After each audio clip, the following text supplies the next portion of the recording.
Kenny Pickett and the Steelers offense keep on winning in training camp, and it might be a good sign of where they're headed in the 2023 season. We'll talk about that and a lot more here on the Locked On Steelers podcast. I'm your host, Chris Carter. Let's get into it. You are Locked On Steelers, your daily Pittsburgh Steelers podcast, part of the Locked On Podcast Network, your team every day.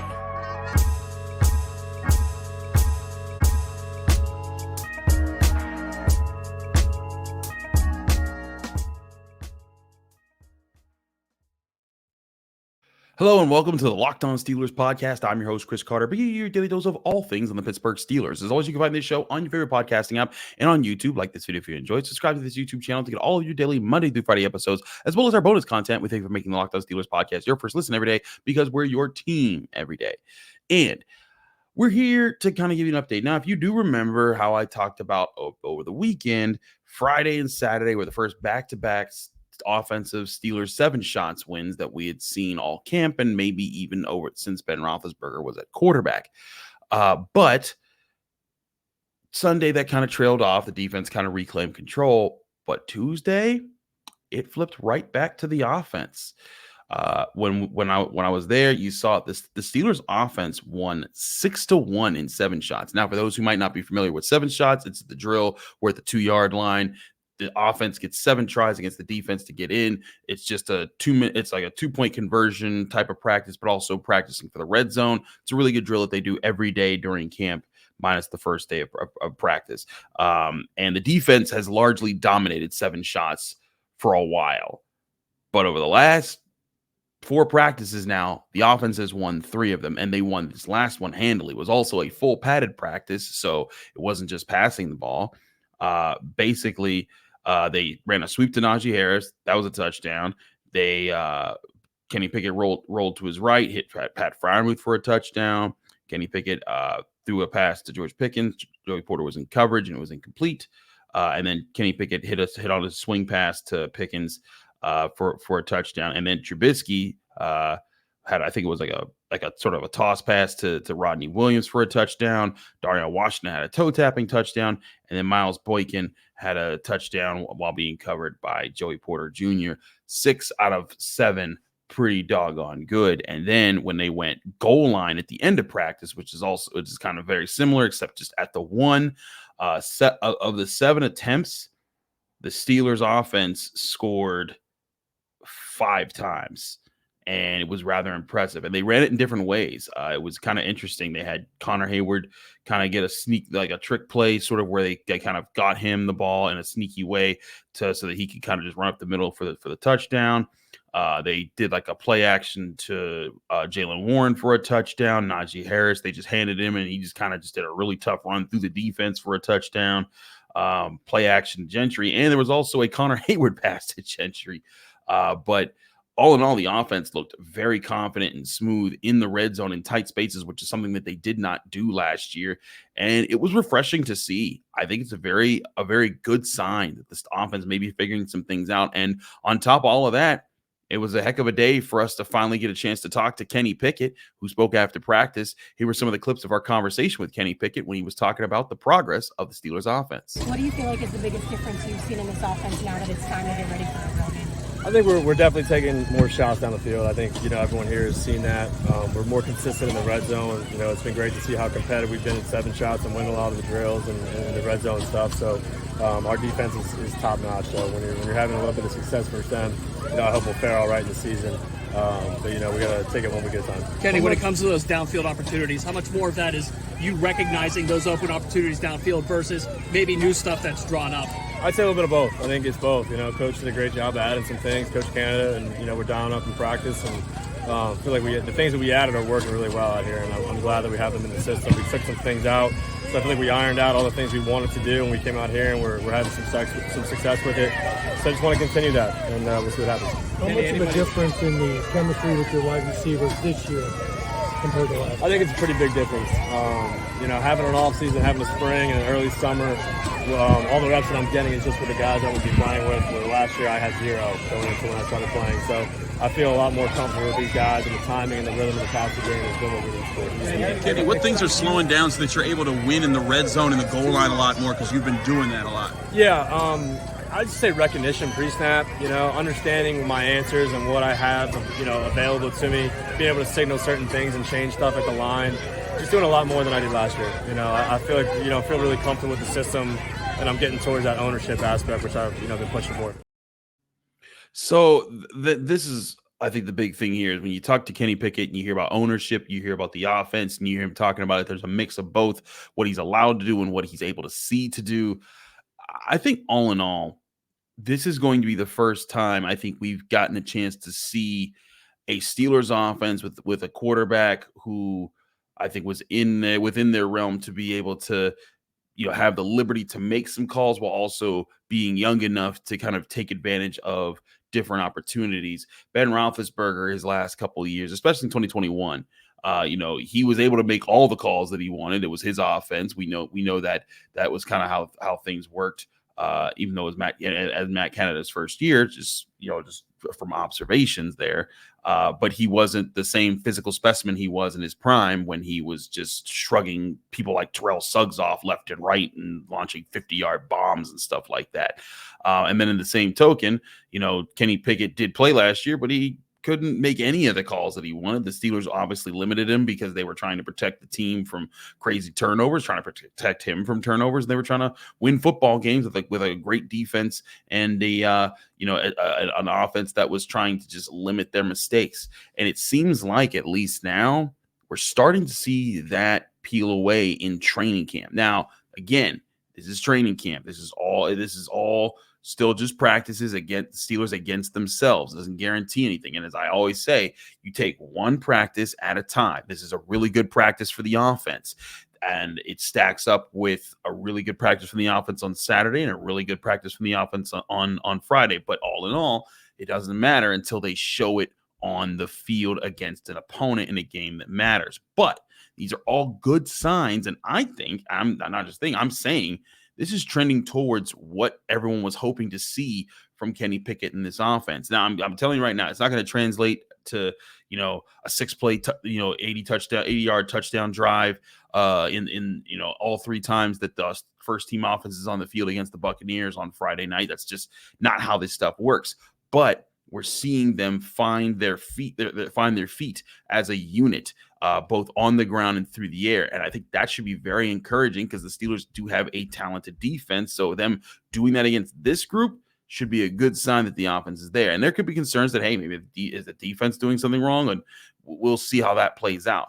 But Kenny Pickett finding his confidence and finding ownership in this offense and just leading up to his second year, because he still hasn't started his second year as far as playing games. I think it's a great sign for what the Steelers are able to do. And I think it's something that we definitely want to keep watching here. But for a Tuesday practice in full pads, what we're seeing, this offensive unit does not look like it's going to be the same limited group that kind of just had to luckily figure things out at the end of games last season. I get the impression this team is going to be putting up some points, not in ridiculous numbers. And I don't think they're going to be a top 10 offense or anything like that. But I do think that they're going to be a formidable offense that will do just enough for this defense to bring them home. And then against some teams, maybe the Steelers will have some games where they're not so close like they've had to be several times of their last wins over the last 2 years. So again, all I'm saying here is a Locked On Steelers podcast. What I was telling y'all could come to fruition in training camp. It's at least trending in that direction that this offense is starting to figure things out. And Kenny Pickett, the game is slowing down for him. He's figuring things out and he's making more plays. You just got to be patient with growth, just like the Steelers were patient with growth with Ben Roethlisberger. Even though he started right away, they did not try to uproot everything that he was trying to do. They tried to play to his style and give him space to grow. And that's what led to him winning 2 Super Bowls in his first, 4 seasons or so in the NFL. Or 5 seasons, excuse me. But point being, this is just another good sign that they're trending in the right direction. I'm going to take a few calls from you guys because we haven't addressed calls in this show, and I figured this would be a good chance to do so.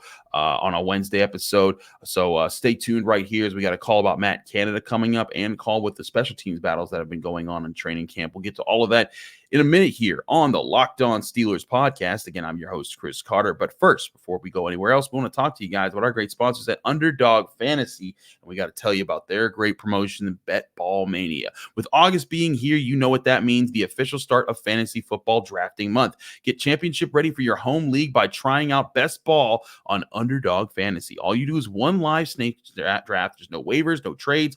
Underdog sets your best lineup every week. Try it out with Underdog's Best Ball Mania tournament. The largest fantasy football contest of all time is back and even bigger with $15 million of total prizes up for grabs, including an absurd $3 million going to the winner. Last year, the winner drafted their team in July, so don't wait around. Visit UnderdogFantasy.com or find them in the App Store and sign up with the promo code LOCKEDON. That's LOCKEDON, Locked On, to get your first deposit doubled up to $100. That's Underdog Fantasy, promo code Locked On.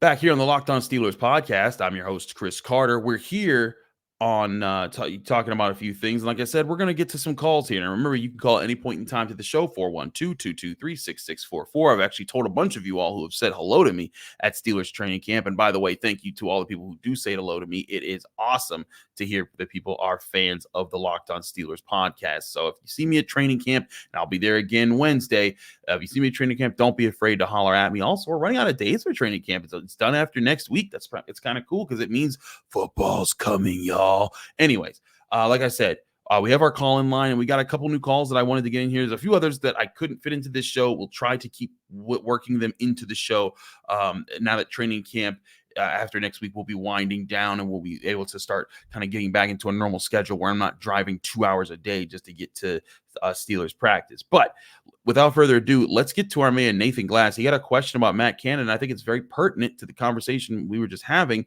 about the Steelers offense. Here's Nate. How you doing, Chris? Nathan Glass from California. I have a question for you and maybe one of the guests that you bring on the show. My question is, so far from what you've seen from OTAs and training camp, has your confidence level in Matt Canada increased or decreased? Thanks for taking my call. Have a good day. Thanks, Nate, for your call. As always, again, 412-223-6644 to get your question into the show. Leave your name, where you're from, and keep your question under a minute. We'll try to get your question on the show to get answered. So, Nate, let's get to your question. Increased or decreased in confidence in Matt Canada? Gotta say, it has been rising and falling like a roller coaster. But I do think it's increased in general. Not just because of the last days, but because even when things haven't worked out for the offense, when it's been like a technical mistake, I've been seeing more of the problems the offense has had at times when they've messed up in training camp come from just pure execution. Like, for example, there's been times where a play was drawn up pretty well and a player dropped it, or Kenny Pickett missed the throw.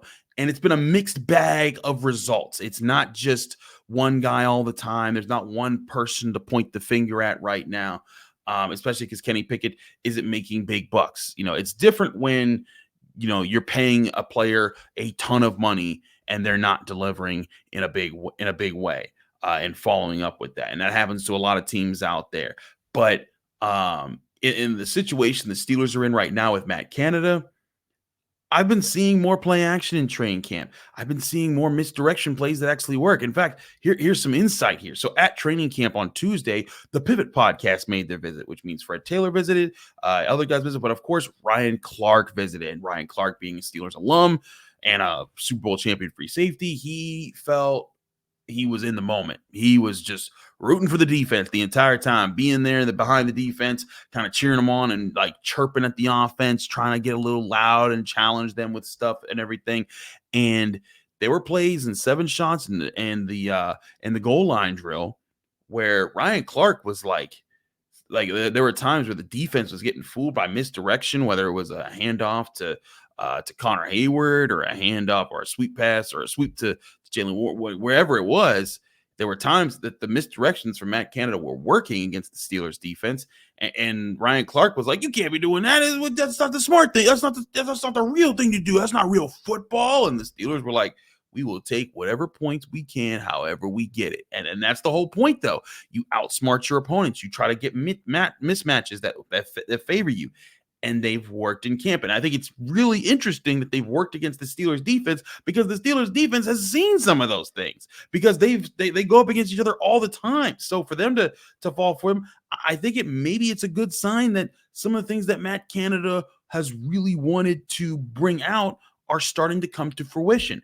And it brings us back to something. And I know that if my friend Josh Taylor is watching this episode or listening to this episode, he's sitting here saying, Chris, we've been saying this for years, that maybe Matt Canada's abilities to call some of the things that he likes to do, the concepts that he likes to call, maybe that has been limited over his first 2 years at offensive coordinator, because maybe in the first year, Ben Roethlisberger, it was his offense. They wanted to give him a year. So it was his year to kind of run the offense and see how it goes. And then maybe last year he was very limited in what he could call, because they wanted to not have turnovers. They had a rookie quarterback and a backup quarterback that was being a starting quarterback before Kenny Pickett took over. Maybe all of that really was what's played into things. Now, again, I'm not here saying that Matt Canada is definitely the answer. I'm not saying that, practice has proven that Matt Canada is some genius.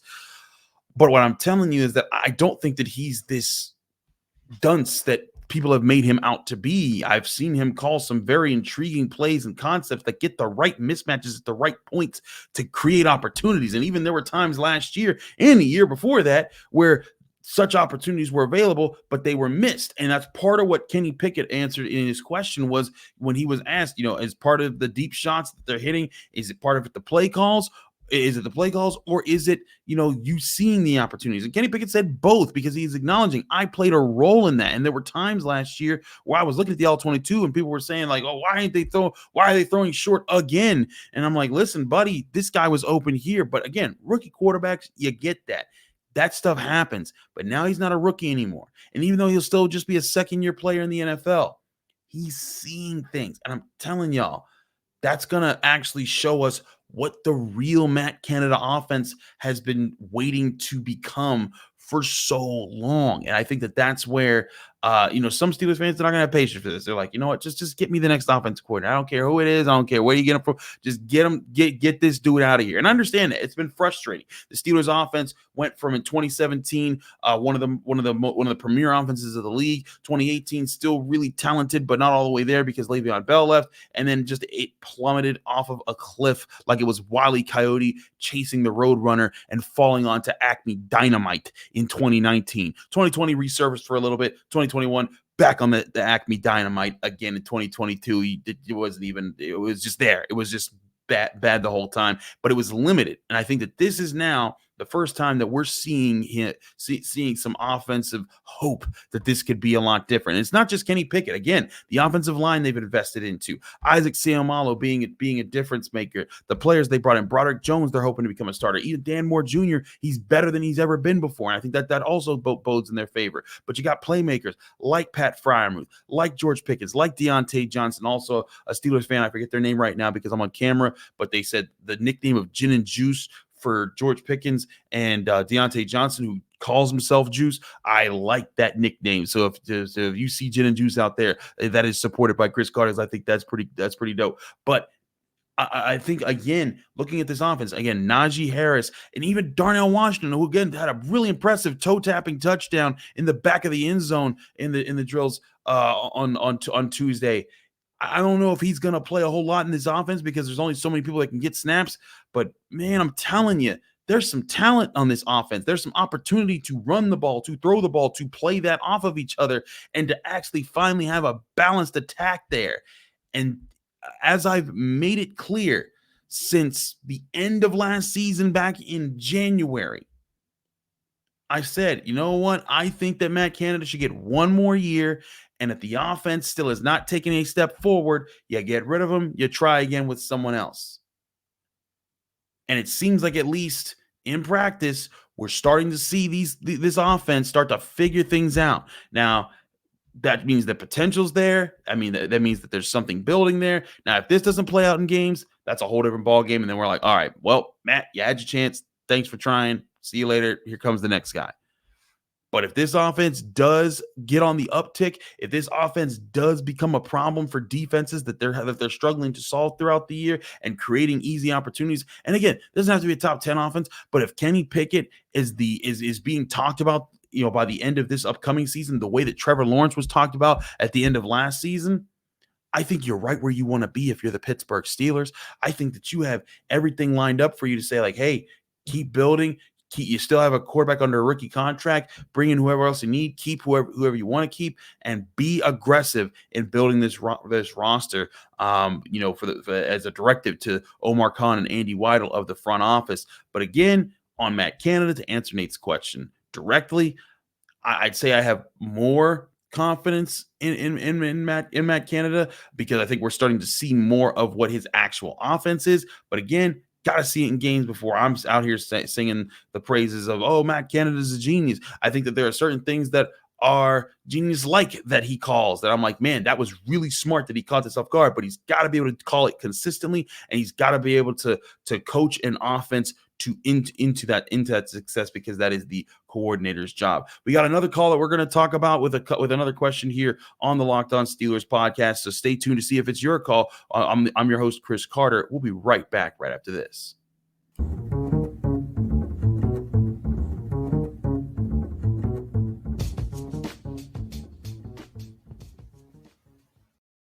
Back here on the Locked On Steelers podcast, I'm your host, Chris Carter. I've done a lot of talking about defensive players and offensive players and more defensive players and more offensive players, but I have not talked at all about special teams players. So this one goes out to our guy, Jeff from Clarion, who asked about special teams. Jeff, take it away. Hey, Chris, Jeff from Clarion. My question is about special teams and then our depth on running backs. Do you see us having to maybe use another position like linebacker or safety to try to work on the special teams, as we have very little depth? Maybe McFarland or Warren could play special teams, but why would you want to risk that with as little depth as we have? My solution is, Jacksonville has, I think their top five's better than anything we have from like 2 on down. Hopefully maybe one of those gets cut loose. What do you think? Thank you, Jeff, for your question. Again, 412-223-6644. If you ever want to call in with a question, be sure to leave your name, where you're from, and keep your question under a minute, just like Jeff did. He did a great job, covered all the bases. All right, Jeff, let's get to a few things here. One, I know if people want to talk special teams, they want to talk about kickers and punters. I'll say this.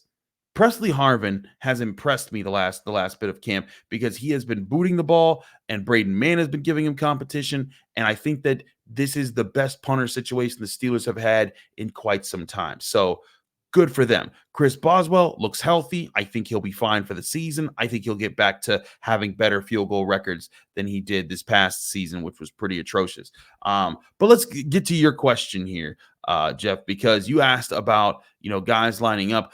The Steelers have linebackers to play in those positions. Mark Robinson's going to be there. They got the Gunners and Miles Boykin and guys like that.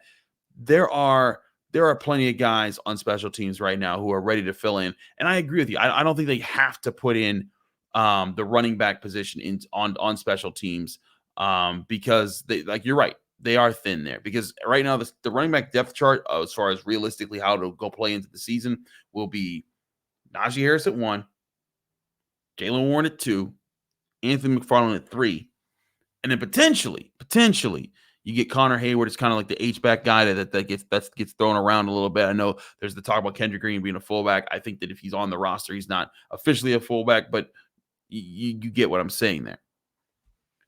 I think that the situation there, they're not going to lean on the halfbacks, the traditional running backs, but they might lean on Connor Hayward a little bit to play there on special teams, and I think that would be healthy for the Steelers. But by and large, Danny Smith, what he does very well, he doesn't do, he's people look at the Steelers special teams, analytics, and the Steelers are rarely, if ever, at the top of the league when it comes to special teams coverage and the numbers that judge that. But Danny Smith does a really good job as far as making sure that his guys fit the roles that he wants and that they are able to limit the big plays and touchdowns in general.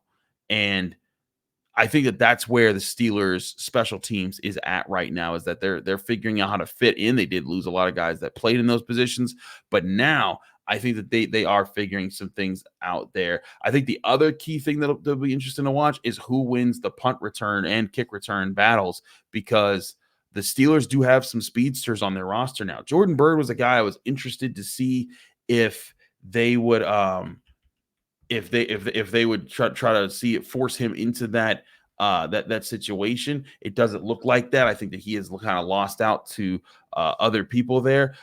Calvin Austin continues to be the number one guy there, and Gunnar Olszewski looking like the number two guy there as far as, you know, building with the team. But Calvin Austin still looks freakishly fast, shifty in space, and gave it to, and I think that he's going to be a problem. Another guy that I think could also look shifty in space is Anthony McFarland, who's been getting out on people in practice. And he gave it to Quan Alexander in space on Tuesday. So I think that there's multiple options there that the Steelers could consider. But I think that the special teams is in a fine place. It just depends on, can Boswell make his field goals? And that's not something that, you know, it's about coaching. It's more so just about how focused he is, how you know, how locked in can he be, and where does he get, and, you know, how does he kind of grow from that, and, you know, how much longer does he want to do the job with that kind of pressure? Those are the things that I think can be very interesting about special teams as we continue through training camp here on the Locked On Steelers podcast. Thanks again to everyone for your questions. Thanks again for calling in, Nathan and Jeff. Sorry for those who we haven't gotten a chance to get to yet, but as you can see, we're pretty busy here on the Locked On Steelers podcast. I'm your host, Chris Carter. Follow me on Twitter and Instagram at Carter Critiques. I'll be back out at training camp Wednesday for the last practice before they start to get set up and head out to Tampa Bay to face their first preseason opponents in the Buccaneers. We'll get all that and more here on the Locked On Steelers podcast. Stay tuned with us as the week continues. I'm your host, Chris Carter. Remember to follow me on Twitter and Instagram at Carter Critiques. Read my work at the Pittsburgh Post-Gazette, and find this show, the Locked On Steelers podcast, Monday through Friday on your favorite podcasting apps and on YouTube. Like this video if you enjoyed. Subscribe to this channel for more. Thanks again, y'all. We'll see you again Thursday, breaking down the Steelers and what's happened to finish this week of training camp before their big preseason opener with the Buccaneers.